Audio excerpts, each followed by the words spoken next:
Hello everyone, I am say Pintu Gupta and welcome to commerce education by CA YouTube channel. So दोस्तों, आज हम start करेंगे chapter number 5 forms of business organisation 2।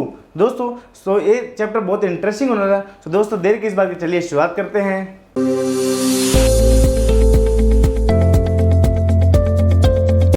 Chapter number 5 forms of business organisation 2। दोस्तों first जो इसका था forms of business organisation 1 जो था प्राइवेट सेक्टर बारे में, और जो फॉर्म्स ऑफ बिजनेस ऑर्गेनाइजेशन 2 है वो है पब्लिक सेक्टर के बारे में। सो दोस्तों चलिए इसकी शुरुआत करते हैं। पब्लिक सेक्टर ऑर्गेनाइजेशन, जैसे पब्लिक मतलब होता है आम आदमी के लिए, आम जनता के लिए। जैसे आपको नाम से मालूम पड़ता है पब्लिक, यहाँ पर जो है पब्लिक का इंटरफेरेंस ज़्यादा रहेगा। इन इंडिया देर इज को existence of private and public sector. जैसे यहाँ पर जो को एग्जिस्टेंस मतलब दो लोगों का सेक्टर होता है, private and public sector. Private sector already हमने पढ़ रखा है। प्राइवेट सेक्टर में ग्रुप ऑफ इंडिविजुअल या फिर इंडिविजुअल जो होते हैं वो बिजनेस करते हैं, लेकिन जब पब्लिक की बात होती है यहाँ पर जो नॉर्मल पीपल भी यहाँ पे बिजनेस में इन्वॉल्व हो सकता है। Private sector organisation are owned by individual और ग्रुप ऑफ इंडिविजुअल, जैसे ऑलरेडी हमने पढ़ रखा है। प्राइवेट सेक्टर वाला ऑलरेडी हमने ये चीज चैप्टर 4 में कवर की है। अब बात करते हैं various public sector organisation are owned by government. जी तो यहाँ पर जो है ओन्ड बाय गवर्नमेंट, गवर्नमेंट का जो है यहाँ पे ओनरशिप आ जाता है। किसमें? पब्लिक सेक्टर में। पब्लिक सेक्टर में गवर्नमेंट का ओनरशिप आ जाता है। Private sector AIIMS, private sector AIIMS मतलब उनका जो है ऑब्जेक्टिव क्या होता है? इट एट प्रॉफिट मैक्सिमाइजेशन, मतलब प्रॉफिट को ज़्यादा बढ़ाना।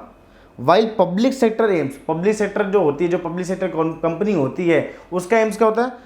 To providing reliable service, to providing reliable मतलब प्रॉपर सर्विस प्रोवाइड करते हैं टू द कस्टमर। जैसे यहाँ पर जो कस्टमर है वो हम जैसे लोग, आप जैसे लोग हो सकते हैं।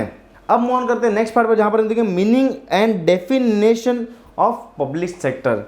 Public sector organisation are those organisation which are owned finance and manage. जैसे owned finance and manage and control by the government और कॉम्बिनेशन ऑफ गवर्नमेंट। जैसे यहाँ पर जो है यहाँ पे एक सेंट्रल गवर्नमेंट भी हो सकती है, सेंट्रल गवर्नमेंट या फिर स्टेट गवर्नमेंट हो सकती है, या फिर सेंट्रल और स्टेट बोथ गवर्नमेंट हो सकती है in public sector organisation. Example के तौर पर आप ले सकते HPCL, Hindustan Petroleum Corporation Limited, BPCL, Bharat Petroleum, MTNL, NTPC etcetera. जैसे तो यहाँ पर जो है बहुत सारी कंपनियां हैं जो पब्लिक सेक्टर ऑर्गेनाइजेशन में आती है।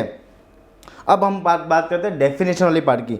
According to professor Hanson, public enterprise means state ownership and operation of industrial, agriculture, financial and commercial enterprise. यहाँ पर जो है ओनरशिप होना चाहिए और आपका जो ऑपरेशन है वो होना चाहिए इंडस्ट्रियल का, एग्रीकल्चर का, फाइनेंशियल्स का and commercial undertaking. Commercial undertaking में बहुत सारे बिजनेस आ जाते हैं, सारे जो अदर बिजनेस है वो इसमें कवर हो जाते हैं। अब बात करते हैं पब्लिक सेक्टर ऑर्गेनाइजेशन में कितने पार्ट्स या फिर कितने टाइप्स होते हैं।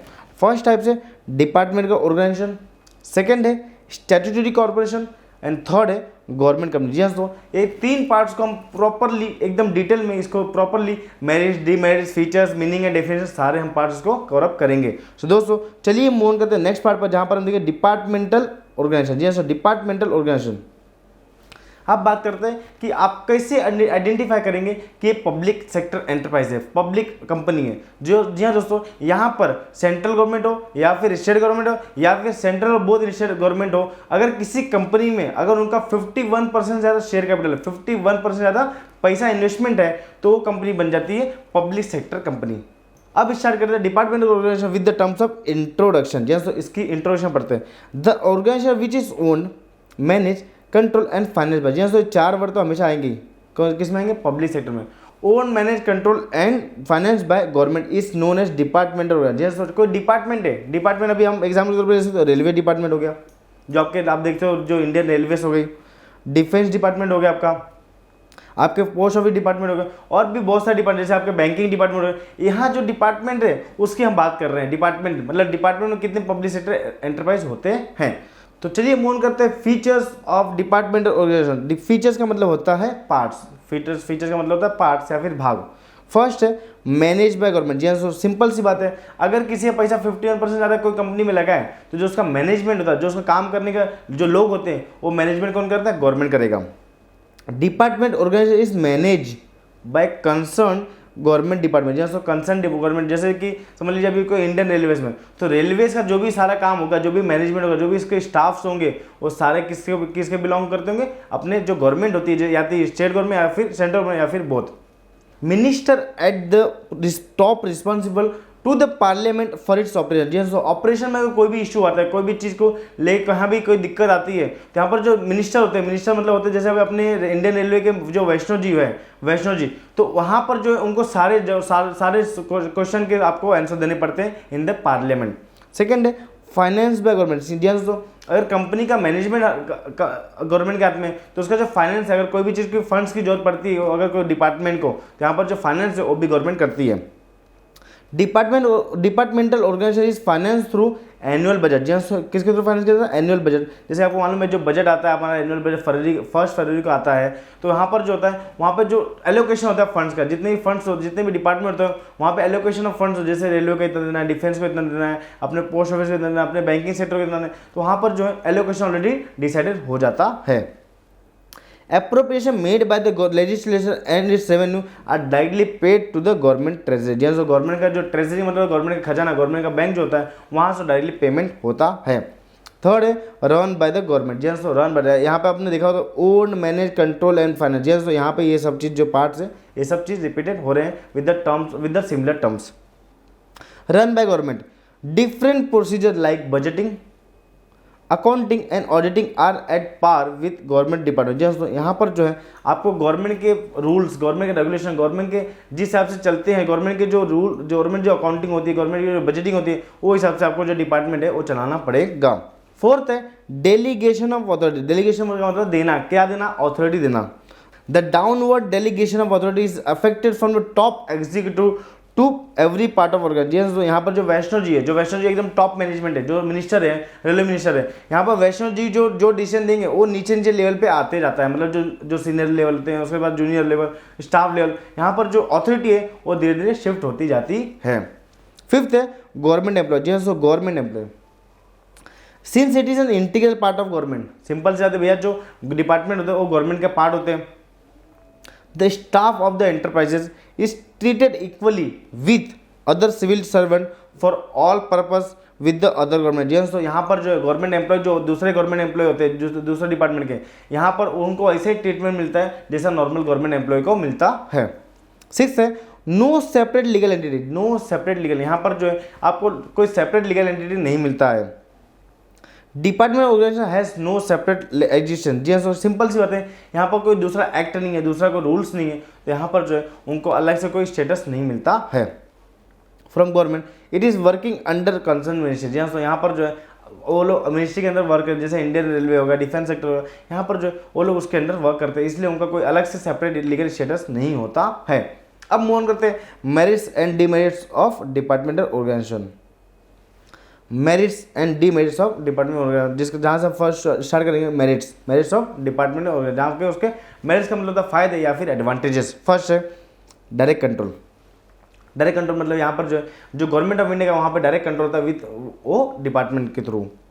इन department organisation there is direct and absolute control of government over the enterprises. जी हाँ, तो यहाँ पर जो है यहाँ पर कोई भी अगर इशू होता है तो यहाँ पर डायरेक्ट गवर्नमेंट इन्वॉल्व हो सकती है। सेकेंड है direct revenue to the government. जी हाँ, तो direct revenue to the government. The revenue मतलब होता है इनकम मतलब होता है आपको जो भी इनफ्लो होते हैं फंड्स के, उसे बोलते हैं रेवेन्यू।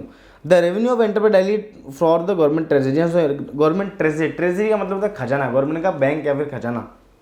थर्ड है क्वालिफाइड स्टाफ। जी हाँ, इतनी बड़ी मिनिस्ट्री है, क्या समझ लीजिए रेलवे मिनिस्टर है, तो यहाँ पर जितने भी रेलवे लोग के जो वर्कर होते हैं या फिर स्टाफ होते हैं वो क्वालिफाइड स्टाफ होते हैं, यहाँ पर उनको प्रॉपर ट्रेनिंग दी जाती है। This operation properly manage and supervision by the qualified staff. जी हाँ, तो यहाँ पर जो है प्रॉपर जो क्वालिफाइड स्टाफ होते हैं उन्हें इस जगह पे पोजीशन मिलता है।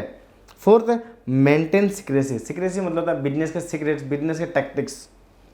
This organisation maintain maximum secrecy on policy matter. जी हाँ, तो यहाँ पर कोई भी इन्फॉर्मेशन जल्दी से लीक नहीं होती, तो यहाँ पर जो है प्रॉपर सिक्रेसी मेंटेन की जाती है। फिफ्थ है प्रॉपर यूज ऑफ फंड। जैसे प्रॉपर यूज ऑफ फंड मतलब कोई भी अगर बजट में कोई एलोकेशन दिया है, जैसे इंडियन रेलवे में कुछ एलोकेशन मिला है इतने फंड 10,000 करोड़ का, तो 10,000 करोड़ का प्रॉपर यूज होना चाहिए। मतलब वहाँ पे जो है वहाँ पे कोई भी तरह का करप्शन नहीं होना चाहिए, कोई भी तरह का मिस यूज नहीं होना चाहिए फंड्स का। Since this undertaking are subject to strict control and supervision, chances for misuse funds are less in department organisation. जैसे यहाँ पर जो है आपके चांसेस बहुत कम होते हैं, क्योंकि यहाँ पर जो है सुपरविजन के लिए जो फंड्स जो यूज़ कर रहे हो उसका सुपरविजन प्रॉपरली होता है एंड उसका चेकिंग प्रॉपर होती है, इसलिए जो यहाँ पर है मिस यूज़ करना बहुत रेयर होता है। अब शुरू करते हैं डीमेरिट्स ऑफ डिपार्टमेंटल ऑर्गेनाइजेशन। जी हाँ दोस्तों, डीमेरिट्स मतलब उसके डिसएडवांटेज यानी कि नुकसान। फर्स्ट है डिले इन एक्शन। जैसे इतनी बड़ी मिनिस्ट्री है, रेलवे मिनिस्ट्री इतनी बड़ी है, अगर कोई इशू होता है लोअर लेवल पे तो यहाँ पर जो उसका लोअर लेवल को ऊपर तक बात पहुँचने में बहुत टाइम चले जाता है। एज ए डिपार्टमेंट और organisation are control by government there is always centralisation of authority. Centralisation मतलब यहाँ पर जो होता है एक सेंटर होता है, जैसे मतलब महाराष्ट्र में कोई रेलवे का इशू होता है तो पहले वो महाराष्ट्र गवर्नमेंट के सेंट्रलाइज में जाएगा, मतलब उसके बाद वो फिर सेंट्रल मिनिस्ट्री में जाएगा। तो यहाँ पर जो बहुत टाइम चले जाता है ये सब चीज़ों को पास ऑन होने में। कोई भी अगर ऑर्डर है, कोई भी आपका सजेशन है, कोई भी चीज़ इंप्लीमेंट करनी है तो यहाँ पर जो है डिले इन एक्शन मतलब वो चीज़ को इंप्लीमेंट करने के लिए बहुत ही टाइम चले जाता है। सेकेंड है डिले डिसीजन। अगर डिले एक्शन और डिले डिसीजन होता है, first the sanctioning of ministry और top executive is essential. These executive are at lower level cannot take any decision। जी दोस्तों, यहाँ पर समझ लीजिए अगर कोई मुंबई में कोई रेलवे स्टेशन जैसे बांद्रा रेलवे स्टेशन, वहाँ पर कोई चीज़ इंप्लीमेंट करनी, कोई नया प्लान लाना है तो यहाँ पर जो है वो प्लान को पहले भेजना पड़ता है स्टेट लेवल पे, फिर जाता है सेंट्रल लेवल पे, तो यहाँ पर बहुत टाइम चले जाता है। थर्ड है लैक ऑफ फ्लेक्सिबिलिटी मतलब होता है कोई भी डिसीजन को, कोई भी एक्शन को आप तुरंत चेंज कर सकते हो।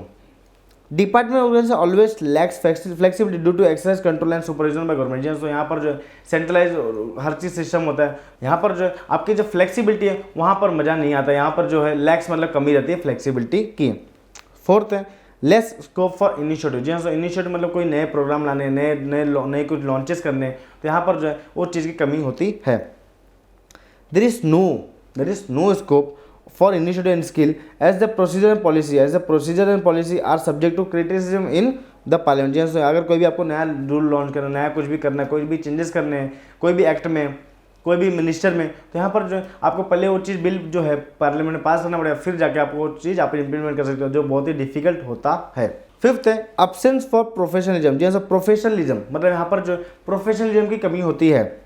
Absence of professional, fear of public criticism, frequent transfer of official. ये बहुत ही बड़ी बात होती है जहाँ पर होता है हमेशा कोई अगर समझ लीजिए कोई टॉप ऑफिशियल है वहाँ पर उसका ट्रांसफर बार बार होता रहता है, मुंबई से कहीं और जगह भेज देते हैं। तो यहाँ पर जो ये सब चीज़ों को जैसे प्रोफेशनलिज्म में कमी हो सकती है। And staff affect the efficiency of this organisation. तो यहाँ पर जो स्टाफ अगर प्रोफेशनल नहीं होंगे तो यहाँ पर जो है आपको वो चीज़ में आपको पब्लिक कॉन्फिडेंस नहीं आता है, यहाँ पर आपको मज़ा नहीं आएगा वो चीज़ में। तो चलिए मूव ऑन करते हैं नेक्स्ट पार्ट पर, जहाँ पर हम देखेंगे स्टैट्यूटरी कॉर्पोरेशन जो है हमारा जो है सेकंड पार्ट है, ये है आपका सेकंड पार्ट, उसको हम शुरुआत करते हैं। हमारा जो डिपार्टमेंट ऑर्गेनाइजेशन वो खत्म हो गया, यहाँ पर हमने फीचर्स पढ़ा, उसके मेरिट्स और डिमेरिट्स पढ़ लिए हैं। अब बात करते हैं स्टैट्यूटरी कॉर्पोरेशन। स्टैट्यूटरी कॉर्पोरेशन आपको मालूम पड़ रहा है नाम से, स्टैट्यूटरी मतलब ये रूल से आता है, रूल से बनता है corporation. Statutory corporation is an autonomous body created by special act or rules of then parliament or state legislature with defined powers। defined मतलब already decided है। function and duties, state helps statutory corporation by subscribing its capital। For example reserve bank of India, LIC, RBI और LIC, जहाँ LIC और RBI जो दोनों है एक special act के थ्रू, जैसे RBI जो है 1949 के एक्ट के थ्रू यहाँ पर जो उसका ओरिजिनेशन हुआ है। तो दोस्तों यहाँ पर जो स्टैट्यूटरी कॉर्पोरेशन मतलब यहाँ पे जो कोई एक रूल बनाते हैं, वो रूल के अंदर एक बॉडी को बनाना पड़ता है, मतलब एक रूल बना के उसको बॉडी को क्रिएट करते हैं। अब बात करते हैं फीचर्स ऑफ स्टैट्यूटरी कॉर्पोरेशन। जैसे फीचर्स मतलब पार्ट्स क्या होते हैं स्टैट्यूटरी कॉर्पोरेशन। फर्स्ट है कॉर्पोरेट बॉडी। जैसे कॉर्पोरेट मतलब होता है एक कंपनी की तरह बॉडी होती है। Statutory corporation is an artificial person created by law, जो ऑलरेडी मैंने आपको बताया क्रिएटेड बाय लॉ और rule, and it's an independent legal entity. तो यहाँ पे इंडिपेंडेंट मतलब यहाँ पर किसी पर डिपेंडेंट नहीं है कि गवर्नमेंट अगर कोई चीज़ बोलेगी तो उसके ऊपर डिपेंडेंट होते हैं। जी हाँ, तो यहाँ पर इंडिपेंडेंट मतलब अपना जो है प्रॉपर जो इनके जो ड्यूटीज़ होते हैं, इनके जो राइट्स होते हैं प्रॉपर इंडिपेंडेंट वे में निभाते हैं। It is manage by the board of directors constituted by the government. जैसे भले गवर्नमेंट बनाती है लेकिन यहाँ पे जो है इंडिपेंडेंस होता है। यहाँ पे किसी भी एम्प्लॉय, किसी भी स्टाफ, किसी भी मिनिस्टर के ऊपर फोर्स नहीं होता है कि आपको ऐसे ही काम करना है। सेकेंड है आंसरेबल टू द लेजिस्लेटर। जी यहाँ पर जो आपको पार्लियामेंट में कोई भी चीज़ का आंसर देना पड़ेगा। Statutory corporation is answerable to parliament और state assembly whomsoever create it। Parliament has no right to interface in working of the statutory corporation. तो यहाँ पर जो है पार्लियामेंट के किसी भी मेंबर्स के पास राइट नहीं होते कि आप वो बता सके कि आप RBI को ऐसे काम करना है, LIC कंपनी को ऐसे काम करना है। यहाँ पर जो है उनका कोई भी इंटरफेरेंस नहीं रहता है। थर्ड है ओन स्टाफिंग सिस्टम, जैसे यहाँ पर जो है अगर कोई स्टाफ को हायर करें तो उनके खुद के रूल्स एंड रेगुलेशन होते हैं। Employees are not government servant, जैसे यहाँ पर जो एम्प्लॉय होते हैं वो गवर्नमेंट सर्वेंट नहीं होते हैं। एस आपको ऑलरेडी पढ़े थे हमने डिपार्टमेंट ऑर्गेनाइजेशन में, वहाँ पर होते हैं लेकिन यहाँ पर नहीं होते हैं। Even though the government own and manage it's corporation, जैसे यहाँ पर जो आरबीआई के एम्प्लॉय होते हैं, यहाँ पर जो एलआईसी के एम्प्लॉय होते हैं वो गवर्नमेंट एम्प्लॉय नहीं होते हैं। फोर्थ है फाइनेंशियल ऑटोनॉमी, जैसे ऑटोनॉमी का मतलब राइट्स या फिर जो आपके जो एबिलिटी होते हैं उसका आप बोल सकते हो। Statutory corporation enjoy financial autonomy और independent, it is not subject to the budget accounting and audit control. After getting the prior permission from the government, it can even borrow money within the outside the country। जी हाँ, तो यहाँ पर जो है अगर आपको कोई मनी बोरो करनी है, जैसे LIC ऑफ इंडिया कोई मनी बोरो करनी है, तो यहाँ पर जो है वो गवर्नमेंट को छोड़ के बाकी जो आउट ऑफ इंडिया जो जितने भी फाइनेंशियल इंस्टीट्यूशन है वहाँ से भी वो लोग बाय कर सकते हैं। मतलब यहाँ पर जो है उनके खुद के रूल्स एंड रेगुलेशन होते हैं। फिफ्थ है नो पॉलिटिकल इंटरफेरेंस, जैसे इंटरफेरेंस का मतलब कोई भी देख रेख कोई भी चीज़ को लेके बातचीत नहीं कर सकते हो। यहाँ पर जो पॉलिटिकल जो पार्टी होती है जैसे बीजेपी, कांग्रेस, आम आदमी पार्टी, यहाँ पर जो है इन पार्टियों का कोई भी लेन देन नहीं होता है, कोई भी चीज़ के तरह के इंटरफेरेंस नहीं होते हैं। A statutory corporation comes into existence by following particular act or statute. Therefore, there is no political interference formation, working and administration of a statutory corporation. All statutory super corporation are free from political interference। तो यहाँ पर जो है कोई भी political interference नहीं होता है। यहाँ पर जो कोई भी पार्टी को लेके कोई भी चीज़ को लेके बिलोंग्स नहीं करते, जैसे ईडी हो गई। अब मूव ऑन करते हैं नेक्स्ट पार्ट पर, जहाँ पर हम देखें merits and demerits of statutory corporation. तो मेरिट्स एंड डीमेरिट, मेरिट्स का मतलब होता है एडवांटेज, डीमेरिट्स का होता है डिसएडवांटेजेस, यानी कि मेरिट्स का बोल सकते हो आप फायदे और डीमेरिट्स का बोल सकते हो उसके नुकसान। फर्स्ट है मेरिट्स, इनिशिएटिव एंड फ्लेक्सिबिलिटी। जैसे इनिशिएटिव मतलब यहाँ पर जो है आपको कोई भी नया वो लॉन्च करना है, कोई भी चीज़ को डिसीजन चेंज करना है, कुछ काम करना है, तरीका चेंज करना है, यहाँ पर ऑलरेडी आप फटाफट कर सकते हो। Operation management of statutory corporation is done independently, यहाँ पर कोई आपको पार्लियामेंट से परमिशन लेने की जरूरत नहीं पड़ती है। Any government interference with its own initiative flexibility, तो यहाँ पर जो है और जो कॉर्पोरेशन होते हैं उन खुद के रूल्स रेगुलेशन होते हैं, उन खुद के जो प्रोन्स से क्रॉन्स होते हैं, यहाँ पर उनको सब वो चीज़ को फॉलो करना पड़ता है। यहाँ पर गवर्नमेंट से कोई लेन देन नहीं होता है। सेकेंड है क्विक डिसीजन, क्विक मतलब फटाफट, जैसे हमने पढ़ा था ऑलरेडी डिपार्टमेंट और कॉर्पोरेशन में, वहाँ पर जो होता है वहाँ पर कोई डिसीजन नहीं होता। वहाँ पर कोई भी अगर डिसीजन लेना है तो आपको सेंट्रलाइज अप्रोच होता है। वहाँ पर आपको पहले लोअर लेवल से अपर लेवल पर पहले कोई डिसीजन लेने पड़ेगा, फिर वो डिसीजन आपको अप्रूव होते हैं। Statutory corporation is relatively free from red tapeism, is less file work and less formality have to complete before taking decision। तो यहाँ पर जो है आपको कोई भी काम करना झटपट में आपको हो सकता है। थर्ड है एफिशिएंट स्टाफ, एफिशिएंट मतलब जो है उनकी एबिलिटी होती है, उनके पास टेक्निकल नॉलेज होती है, उनके पास फंडामेंटल नॉलेज होते हैं, सो वो लोग फटाफट कोई भी काम हो तो फटाफट कर सकते हैं। The statutory corporation can have their own rules and regulations regarding remuneration, recruitment of solution employees. It provide better facility and attractive terms of service to staff to secure efficient working from its staff। जैसे तो यहाँ पर जो जैसे RBI को employ हो गए, LIC को एम्प्लॉय हो गए, तो यहाँ पर उनमें एफिशिएंटी होती है, क्योंकि वहाँ पर जो उनके रेम्यूनरेशन, उनके जो सैलरी होते हैं, उनके पैकेज बहुत अच्छे होते हैं, और उनको जो टर्म्स एंड कंडीशन पे जो रखा जाता है वो उनके प्रॉपर एकदम स्ट्रिक्ट फॉलो करने पड़ते हैं। फोर्थ है एडमिनिस्ट्रेटिव ऑटोनॉमी, ऑटोनॉमी मतलब एबिलिटी। और statutory corporation is able to manage affairs with independent and flexibility. तो यहाँ पर जो बॉडी होती है वो अपने फ्लेक्सिबिलिटी अपने रूल्स के हिसाब से अपने हिसाब से चलती रहती है। फिफ्थ है प्रोफेशनल मैनेजमेंट। तो यहाँ पर जो है जो मैनेज करता है जो कॉर्पोरेशन को, जो जैसे आरबीआई हो गया या फिर जो आपके LIC हो गए, यहाँ पर जो मैनेजमेंट होता है, जो बोर्ड ऑफ डायरेक्टर पे जो मेंबर्स बैठे रहते हैं वो बहुत ही क्वालिफाइड होते हैं, उनके पास टेक्निकल नॉलेज बहुत सारे होते हैं। बोर्ड ऑफ डायरेक्टर्स जिसको बोलते हैं शॉर्ट में BOD, बोर्ड ऑफ डायरेक्टर्स, जो मेन कंपनी को रन करते हैं of statutory corporation consist of business expert. जैसे यहाँ पर बिजनेस एक्सपर्ट होते हैं and the representative of various group such as labour, consumer etcetera who are nominated by government. जैसे यहाँ पर जो है उसका जो नाम होता है वो रेफर किया जाता है गवर्नमेंट में, बाकी सिलेक्शन जो होता है वो बोर्ड ऑफ डायरेक्टर्स के हाथ में होता है। सिक्स्थ है easy to raise capital.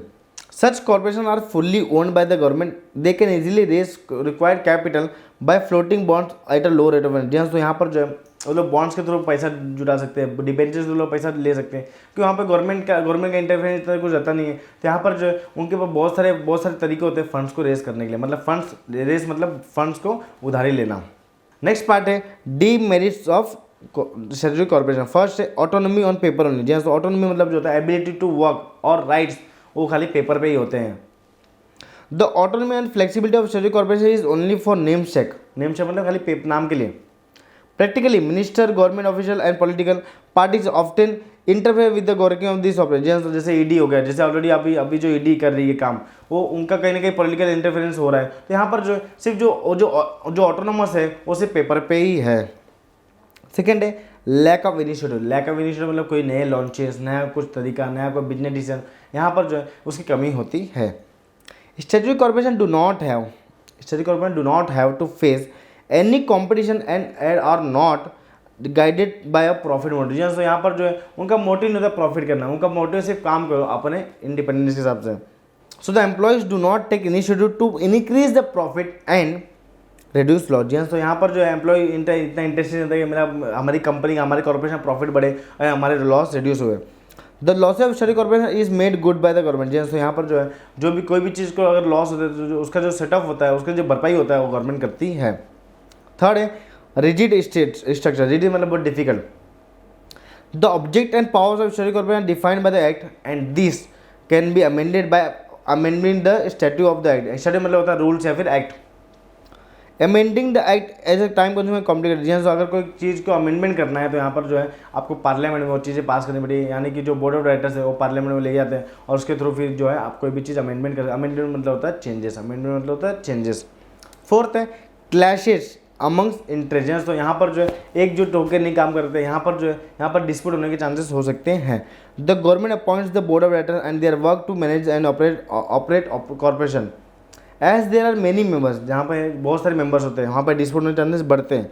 It is quite possible for their interest and may clash because of this reason the smooth functioning of the corporation में भी hampered। जी तो यहाँ पर जो है जो उसकी फंक्शनिंग है, जो उसके ऑपरेशन है, यहाँ पर जो है उसको डिस्टर्बेंस हो सकते हैं ड्यू टू मेनी मेंबर्स। और यहाँ पर जो है बहुत सारे लोगों के अलग अलग डिसीजन होते हैं, अलग अलग थॉट प्रोसेस होते हैं, तो इसकी वजह से डिस्प्यूट होने के चांसेस होते हैं।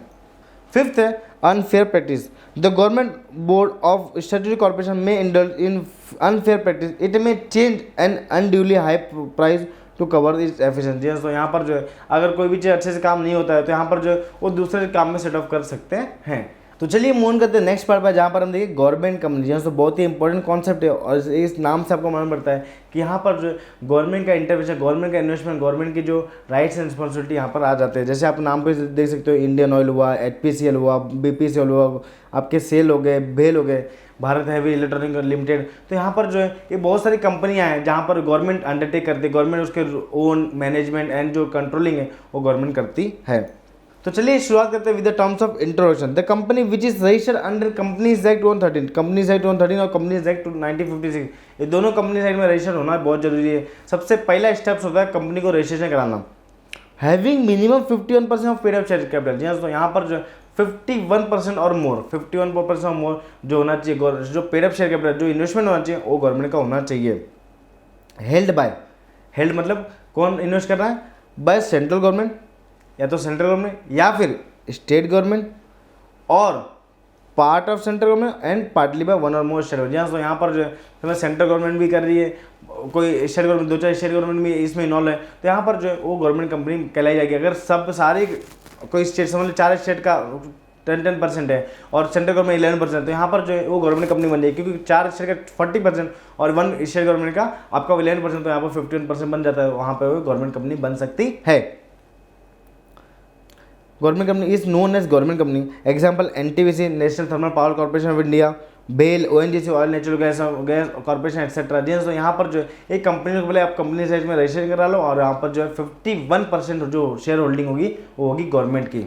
The shares of government company are purchase in the name of president of India in और in the name of governor of state. जैसे तो गवर्नर जो होता है, जैसे महाराष्ट्र गवर्नमेंट कोश्यारी जी थे, उनके नाम पे या तो ये परचेज कर लीजिए, या फिर प्रेसिडेंट ऑफ इंडिया जो मुर्मू जी है उनके नाम पे आप ये जो शेयर्स है वो परचेज कर सकते हैं।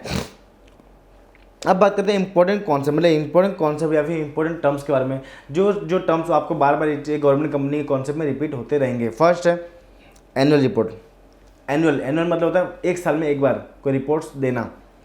इन government company annual report are and audit report are laid और प्रेजेंटेड बिफोर द पार्लियामेंट। जी तो यहाँ पर जो है जो ब्यौरा, जो साल भर का जो ब्यौरा है, साल भर का जो प्रॉफिट है, लॉस स्टेटमेंट है, वो सारे आपको सबमिट करने पड़ते हैं पार्लियामेंट में।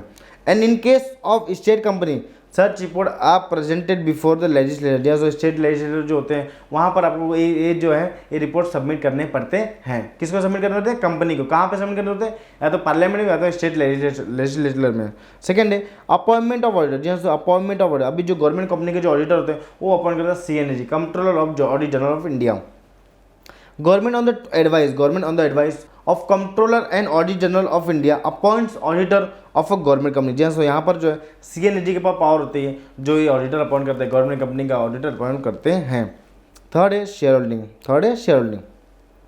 अ गवर्नमेंट कंपनी में आइदर होली और partially owned by government in Holi own company, यहाँ पर जो है अगर समझ लिया अगर पूरा गवर्नमेंट, पूरा कंपनी जो है वो पूरी गवर्नमेंट मैनेज करती है, तो यहाँ पर जो है 100% जो फंडिंग होगी वो गवर्नमेंट की होगी।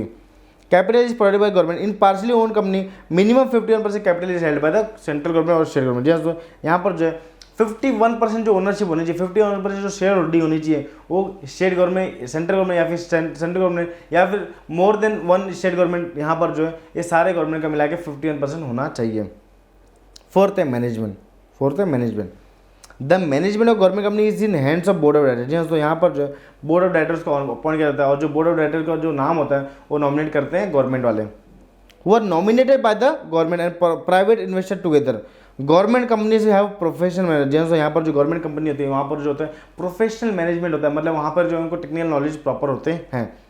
And skilful employ which result into higher productivity and performance, तो यहाँ पर जो है अगर वो प्रॉपर मैनेजमेंट कर रहे हैं, प्रॉपर स्किल उनके पास है, प्रॉपर टेक्निकल नॉलेज है, तो यहाँ पर जो उनके जो परफॉर्मेंस, जो कंपनी का परफॉर्मेंस है वो भी बढ़ सकती है, जिसके जो प्रॉफिटेबिलिटी बढ़ सकती है। अब मूव ऑन करते हैं नेक्स्ट पार्ट पर, जहाँ पर देखिए फीचर्स ऑफ गवर्नमेंट कंपनी, जैसे फीचर्स, पार्ट्स या फिर भाग, जिसको हिंदी में भाग बोल सकते हैं, पार्ट्स। तो दोस्तों पार्ट्स क्या है गवर्नमेंट कंपनी? फर्स्ट पार्ट है रजिस्ट्रेशन अंडर कंपनीज है, जैसे ऑलरेडी मैंने आपको बता दिया था इंट्रोडक्शन में, रजिस्ट्रेशन का आपको कराना पड़ेगा कंपनीज एक्ट के अंदर, कंपनीज एक्ट 2013, या फिर अगर कंपनी 2013 के पहले है तो 1956 में रजिस्ट्रेशन हुई होगी। Government company is form through registration under the companies act 2013, जैसे यहाँ पर जो है कंपनीज एक्ट 2013 और 2013 के पहले जो था 1956 एक्ट था उसके थ्रू रजिस्ट्रेशन होना चाहिए, and its provision to the provision of this act like any other company. Second है सेपरेट लीगल एंटिटी, जैसे अभी आपको मालूम है जब कंपनी से कोई भी एक्ट आ जावे, आप ध्यान रखिए पूरे कॉमर्स फील्ड में कोई भी एक्ट आ जावे, कोई भी रूल आ जावे, वहाँ पर आपका जो है सेपरेट लीगल स्टेटस आपको मिल जाता है। और government company is a legal entity separate from the government, it can acquire property, can make contract and can file suit on its own name, जैसे यहाँ पर जो है वो खुद के नाम पे जो कंपनी, जैसे ओएनजीसी, एनटीपीसी, यहाँ पर अगर उनको कुछ काम करना है, जैसे उनको कोई प्रॉपर्टी परचेज करनी है तो यहाँ पर वो खुद के नाम पे अपने परचेज कर सकते हैं। थर्ड है मेजोरिटी ऑफ गवर्नमेंट डायरेक्टर, जैसे यहाँ पर जो गवर्नमेंट जो बोर्ड ऑफ डायरेक्टर्स होते हैं, बोर्ड ऑफ डायरेक्टर एक समझ लीजिए टीम होती है, वो टीम में जो मेंबर्स होंगे वो सबसे ज़्यादा होंगे गवर्नमेंट एम्प्लॉय, क्योंकि 51% जो होल्डिंग हो रही है वो किसकी हो रही है? गवर्नमेंट की हो रही है। In government company major capital is held by government, simple सी बात है, जो 51% अभी मेजर कैपिटल मतलब 51% जो होल्डिंग है वो गवर्नमेंट ओन करती है, held by government. So in board of directors maximum directors are appointed by respective government, जैसे यहाँ पर जो डायरेक्टर्स होते हैं, मैक्सिमम डायरेक्टर होते हैं, वो कौन अपॉइंट करते हैं? गवर्नमेंट। फोर्थ है own staff, a government company has its own staff except government official, जैसे यहाँ पर जो कोई स्टाफ को हायर करना है तो यहाँ पर गवर्नमेंट से कोई परमिशन लेनी नहीं पड़ती और वो गवर्नमेंट एम्प्लॉय भी नहीं बोला जाता है।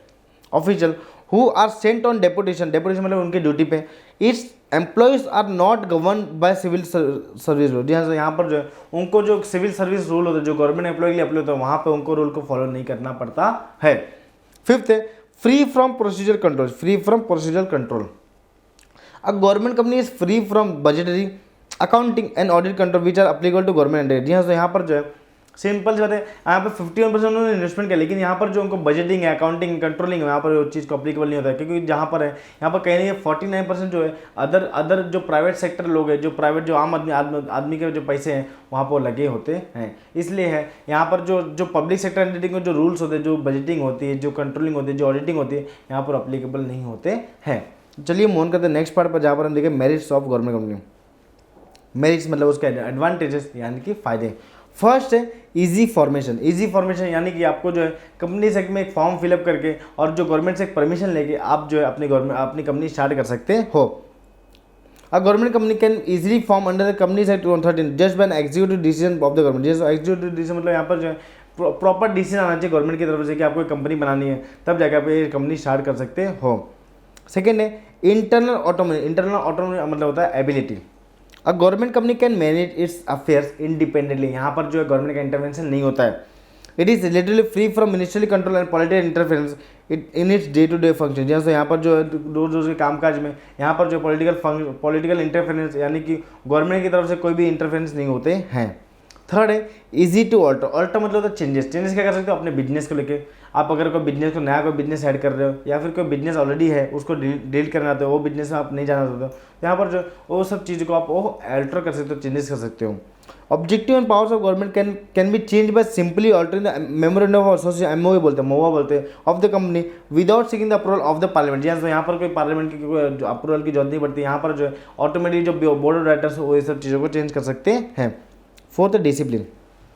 The government company is subject to provision of Companies Act 2013 which keeps the management of the company active, alert and disciplined। जैसे तो यहाँ पर जो है उनको Companies Act 2013 फॉलो करना पड़ता है। जो बोर्ड ऑफ मैनेजमेंट होते हैं, जो बोर्ड ऑफ डायरेक्टर्स होते हैं, यहाँ पर जो है उनको सारी बातों सारे रूल्स एंड रेगुलेशन को फॉलो करना पड़ता है। फिफ्थ है professional management. A government company can employ professional qualified manager because its वो नेवर पर्सनल पॉलिसी। तो यहाँ पर जो है उनकी खुद की हायरिंग पॉलिसी होती है। वो अपने हिसाब से, अपने रिक्वायरमेंट हिसाब से वो कोई भी आदमी को, कोई भी स्टाफ को, कोई भी बड़े स्टाफ, सीनियर स्टाफ को वो हायर कर सकते हैं। सिक्स है पब्लिक अकाउंटेबिलिटी। जस्ट तो इनके जो अकाउंट्स होते हैं वो पार्लियामेंट में प्रेजेंट होते हैं। The annual report of government company, already हमने एनुअल रिपोर्ट पढ़ रखा है, साल भर का ब्यौरा of government company is presented to the parliament और स्टेट लेवल। अगर कोई स्टेट गवर्नमेंट है, जो स्टेट गवर्नमेंट ओन करती है कंपनी को, तो यहाँ पर जो स्टेट लेजिस्लेचर में वो सबमिट करना पड़ेगा। This report can be discuss and debated there. जी तो यहाँ पर अगर कोई भी इशू होता है, कोई भी मेंबर्स ऑफ पार्लियामेंट में या फिर एमएलए को कोई भी इशू होता है, तो यहाँ पर जो है वो चीज़ को डिस्कशन कर सकते हैं। अब मूव ऑन करते हैं नेक्स्ट पार्ट पर, जहाँ पर deep merits of government company. Demerits first है autonomy only in the name. जैसे ऑटोनॉमी मतलब जो होता है एबिलिटी और राइट होते हैं, वो होता है खाली नाम के लिए। Independent character of government company exist only in name. In reality politician, minister, government official interference excessively in the day to day working of the government company. जैसे यहाँ पर जो पॉलिटिकल पार्टी होती है, जो गवर्नमेंट के ऑफिशियल होते हैं, यहाँ पर जो है वो बार बार डिस्टर्बेंस करते हैं चीज़ को लेके। सेकेंड है fear of exposure. The annual report of government company is placed before the parliament state legislature. The working of the company is exposed to press and public relations। तो यहाँ पर जो है अगर कोई भी कांड होता है, कोई भी पब्लिक कंपनी में कोई कांड होता है, तो यहाँ पर अगर कोई भी गलत काम हुआ है तो वहाँ पर तुरंत एक्सपोज करने में बहुत दिक्कत होती है। थर्ड है लैक ऑफ एक्सपर्टीज। एक्सपर्टीज मतलब होता है यहाँ पे आपको जो टेक्निकल नॉलेज होते हैं, जो फंडामेंटल नॉलेज होते हैं, वहाँ पर वो कमी होती है। The key person of government company. Key person जो मेन जो बोर्ड ऑफ डायरेक्टर्स बंदे होते हैं are often deputed from government department. वहाँ पर जो गवर्नमेंट डिपार्टमेंट होते हैं, बहुत सारे डिपार्टमेंट होते हैं गवर्नमेंट के, वहाँ से उनको हायर किया जाता है। Such person generally lack expertise and commitment leading to lower operational efficiency of the government. तो यहाँ पर जो ऑपरेशनल एफिशिएंसी, जो ऑपरेशन काम करने की क्षमता है, वहाँ पर जो है वो सब चीज़ों की कमी हो सकती है। लास्ट है lack of professional view. Sometime there is a lack of professional view while taking decision by the board of directors as this company are more bounded with fulfilment of social objective of the business. तो यहाँ पर जो है अगर professional view नहीं होगा, अगर professional तरीके से आप सोचोगे नहीं, जो बोर्ड ऑफ डायरेक्टर्स होता है अगर प्रोफेशनल व्यू में सोचेंगे नहीं, तो यहाँ पर जो कंपनी का जो ग्रोथ है वो रुक सकता है। अब मूव ऑन करते हैं नेक्स्ट पार्ट पर, जहाँ पर हम देखेंगे मल्टीनेशनल कॉर्पोरेशन। जैसे मल्टीनेशनल, आपको नाम से मालूम था मल्टी और नेशनल, मतलब जो बिजनेस जो कंपनी होती है, वो जो कंपनी है वो नाम से बताती है कि भाई हमें मल्टी मतलब मोर देन वन कंट्रीज के अंदर हम बिजनेस कर रहे हैं। तो चलिए इसकी short with the terms of introduction.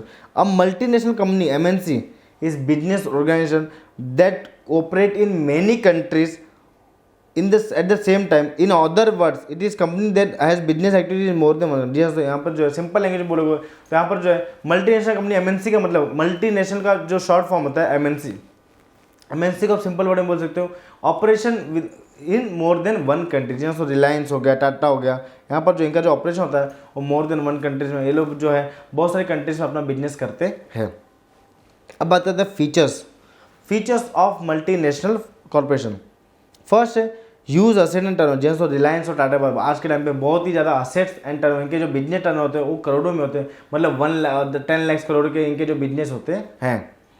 As MNC is operating on global basis, they have huge physical and financial asset, this also result in huge turnover, मतलब सेल्स, जो टर्नओवर का मतलब होता है सेल्स, सेल्स मतलब होता है revenue of MNC. Second, international operation, जैसे तो यहाँ पर जो है अदर देन इंडिया, जो अभी समझ लो रिलायंस कंपनी अपने इंडिया की है, तो उनके लिए जो इंटरनेशनल मतलब उनके जो इंडिया को छोड़ के जो ऑपरेशन होते हैं उनको होते हैं international operation. MNC of production marketing operation several country, operation through a network of branches subsidy and affiliates in जैसे तो यहाँ पर जो host country, home country Reliance की अपनी इंडिया होगी और host country other than India होती है। तो यहाँ पर जो उनके ऑपरेशन होते हैं, उनके जो फैक्ट्री होते हैं, उनके जो बहुत सारे लेआउट होते हैं वो आउट ऑफ इंडिया होते हैं। थर्ड है सेंट्रलाइज कंट्रोल, जी हाँ, तो यहाँ पर जो है समझ लीजिए रिलायंस, अभी समझ लीजिए रिलायंस का कोई कंपनी यूएसए में है, तो यूएसए में अगर कोई इशू होती है तो यूएसए वाली जो कंपनी, यूएसए वाले जो ब्रांच वाले रहेंगे वो रिपोर्ट करेंगे इंडिया वाले ब्रांच को कि हमारी इधर ये इशू हो रहा है। MNC is characterized by unit of control. MNC control business activity of their branch in foreign country through head office located in home country. Home country मतलब इंडिया कंट्री, मतलब होम कंट्री मतलब जो company का birth वो country में हुआ है। Fourth है एडवांस टेक्नोलॉजी, जैसे टाटा कंपनी, टाटा मोटर्स जो कंपनी है वहाँ पर जो है इनकी जो टेक्नोलॉजी, जैसे आज के टाइम में इलेक्ट्रॉनिक व्हीकल आ गई है, इलेक्ट्रिक व्हीकल आ गई है, यहाँ पर जो इनकी जो टेक्नोलॉजी होती है इनके बहुत अपर लेवल पे होती है। Generally, MNC has advanced and sophisticated technology at its command. It employs capital intensive technology in manufacturing market. जैसे यहाँ पर जो है वो बहुत सारा फंड जो एलोकेट कर देते हैं सब चीज़ों पे, मार्केटिंग पे, रिसर्च एंड डेवलपमेंट पे। फिफ्थ है प्रोफेशनल मैनेजमेंट, जैसे इतनी बड़ी बड़ी कंपनी है यहाँ पर जो है प्रोफेशनल लोग हायर करते हैं। MNC employ professionally trained manager to handle huge fund, advance technology and international business operation, जैसे यहाँ पर जो ऑपरेशन होते हैं, बिजनेस का ऑपरेशन होते हैं, यहाँ पर जो वो बहुत अच्छे लेवल पे, बहुत प्रोफेशनल लेवल पे वो सब चीज़ मैनेज करते हैं।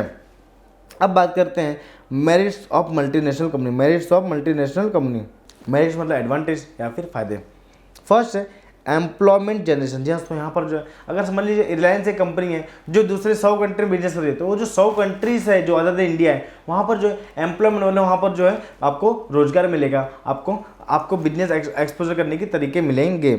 MNC create large scale employment opportunity in host country, host मतलब अदर देन इंडिया। हम पूरे MNC में एक ही एग्जांपल है रिलायंस और टाटा का, समझ लीजिए रिलायंस कंपनी इंडिया को बिलोंग करती है, मतलब उसकी जो होम कंट्री इंडिया है। अब अदर देन इंडिया जो होती है वो हो जाती है host country, HOST, host country.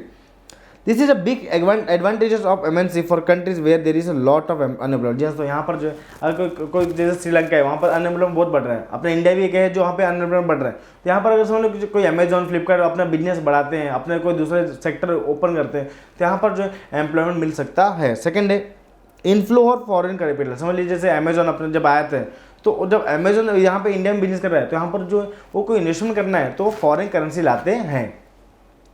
MNC bring in method of foreign capital for rapid development of developing country मतलब अपने India. This inflow of capital will bring much needed boost for growth of domestic economy, जैसे अगर foreign currency आ रही है, जैसे जो Amazon है USA से बिलोंग करता है, तो यूएसए से अगर कोई पैसा आ रहा है अपने इंडिया में तो वहाँ पे वो फॉरेन करेंसी डॉलर आता है, तो यहाँ पर जो अपनी डेवलपिंग कंट्री को बूस्ट करने के लिए बहुत हेल्प मिलती है। थर्ड है proper use of idle resource, जो आइडल मतलब होता है जो वेस्ट रिसोर्स है, जो मतलब जो ऐसे ही पड़े हैं वो रिसोर्स को प्रॉपर यूज़ करना होता है और वो यूज़ होता है MNC में। MNC are in position to utilise idle physical and human resources properly of the host country because of its advance technical knowledge, तो यहाँ पर जो है उनके बहुत अच्छे से टेक्निकल नॉलेज होता है, उसके थ्रू वो जो है वो चीज़ वो मैनेज करते हैं। फोर्थ है technical development. MNC carry merits of technical development of host country, host मतलब other than India. In fact, MNC are a vehicle for transfer of technical development from one country, जैसे simple से MNC अब समझ लो India में रिलायंस है, तो रिलायंस अगर कोई यूएसए में आता है तो यूएसए में जो अपनी टेक्नोलॉजी है वो यहाँ से कन्वर्ट करके यूएसए में इंप्लीमेंट करता है, तो यहाँ पर जो एक व्हीकल है, एक आपका साधन है जिसके थ्रू अपने टेक्निकल नॉलेज शेयर करता है। फिफ्थ है managerial development. MNC employ latest management techniques, people employed by MNC are lot of research, तो यहाँ पर जो रिसर्च बहुत होते हैं, मतलब रिसर्च एंड डेवलपमेंट में बहुत अच्छा अमाउंट खर्च होता है। रिसर्च के मतलब क्या होता है, रिसर्च मतलब कोई चीज़ की जांच पड़ताल करना। सिक्स है improvement of standard of living. जैसे अगर समझ लीजिए कोई एमएनसी कोई बड़ी कंपनी आपके एरिया में आ रही है, आपके कंट्री में आ रही है, तो यहाँ पर जो है आपका वहाँ पर जो है इम्प्रूवमेंट ऑफ स्टैंडर्ड लिविंग, मतलब यहाँ पर जो रहने का तरीका है, जो रहने के खर्चे वो बढ़ जाते हैं। By providing quality product and services MNC help to improve the standard of living of people of to boost country. जैसे यहाँ पर जो है होस्ट कंट्री जो होती है वहाँ पर जो है वो चीज़ का स्टैंडर्ड ऑफ लिविंग बढ़ा देती है, मतलब यहाँ पे जो जीने का तरीका होता है वो बढ़ सकता है। सेवंथ है promotion of international brotherhood and culture. तो यहाँ पर जो है प्रमोशन होता है, किसका प्रमोशन होता है, जो होस्ट कंट्री होता है उसका प्रमोशन होता है।